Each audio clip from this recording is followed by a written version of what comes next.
All right, so we're down here at Community Stadium. Just had the last game of the Woodford Youth, the 10th annual Woodford Youth Rumble, joined by Casey Hatcher and Elijah Jones. These guys are head of our Woodford Youth football program. Guys, congratulations. Had two big back-to-back wins against Boyle County just happened.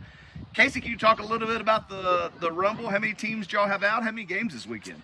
Yeah, so we had a total of 16 games. We played 14 yesterday, 2 today. We had teams from around here, local. Team from Campbellsville came down. Bullitt East came down from Washington County. Then Boyle County came over today. So it was a good, busy weekend. So Casey, y'all just had 5th and 6th grade just now won a tight team, tight game. What are you seeing from the kids, man? We got out a lot of great numbers. Just talk a little bit about the 5th and 6th grade team. Yeah, I mean, I've coached this group of kids. The 6th graders, I've coached them for 4 years now.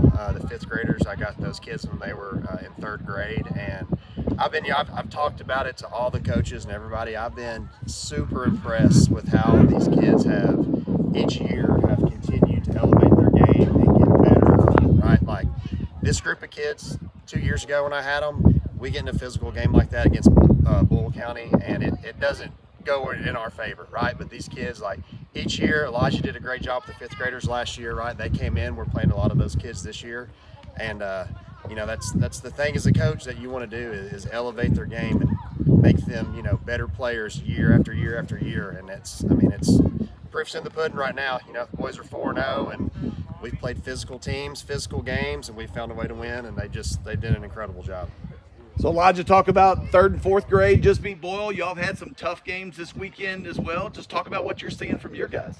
The fight back is crazy. They got down against a very good Campbellsville team, and they could have gave up on that game, but they decided to fight back and then came out today and they wanted to prove themselves that they're not the team that they were yesterday, and came out against a very physical and big Boyle County team, and they gave it to them. They get 16-6. So wow. Great game. Defense played great. Offense still got a long way to go, but they're getting better every day. So that's what we want. Guys, here's what everybody I think in the community is excited about. Over 80 kids in our youth program, something we don't take for granted. A lot of the communities around us are not getting that kind of kids out. So we appreciate all the effort that you all are put into it.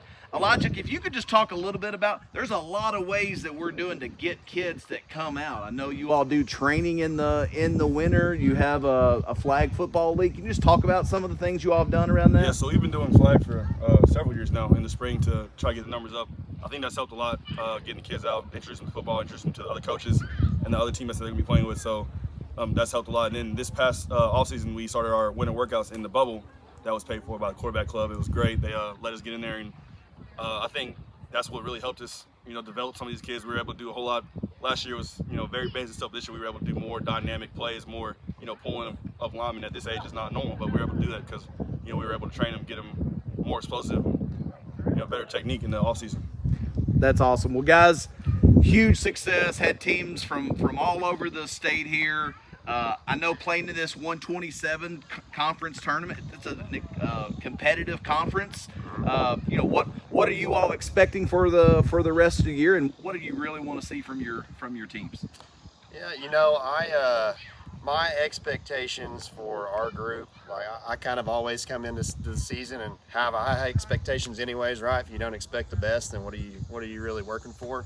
But these kids, man, I mean, if they continue, week after week, continue to get better, and that physicality continues to, improve each game, then I feel pretty good about where we're at. It's a good group of kids. They're all friends. I'm really big on trying to keep the kids all together, right? I try to coach, basketball, youth lacrosse and stuff as well, and try to keep those same groups of kids in that class moving around and playing all these sports together. So when they get into middle school and high school and stuff, right, we've got that foundation built. And I couldn't ask for a better group of kids. The coaches that I've got, awesome group as well. So my expectations are, we're win the ship, go for the three-peat. So love it. Awesome. We were 17 seconds away from getting our first championship last year. So this year, our expectation is to go back and finish what we started last year and bring home that championship. Well, that's great, guys. I mean, fueling a pipeline up through the middle school. It's awesome when we see the youth players come out here.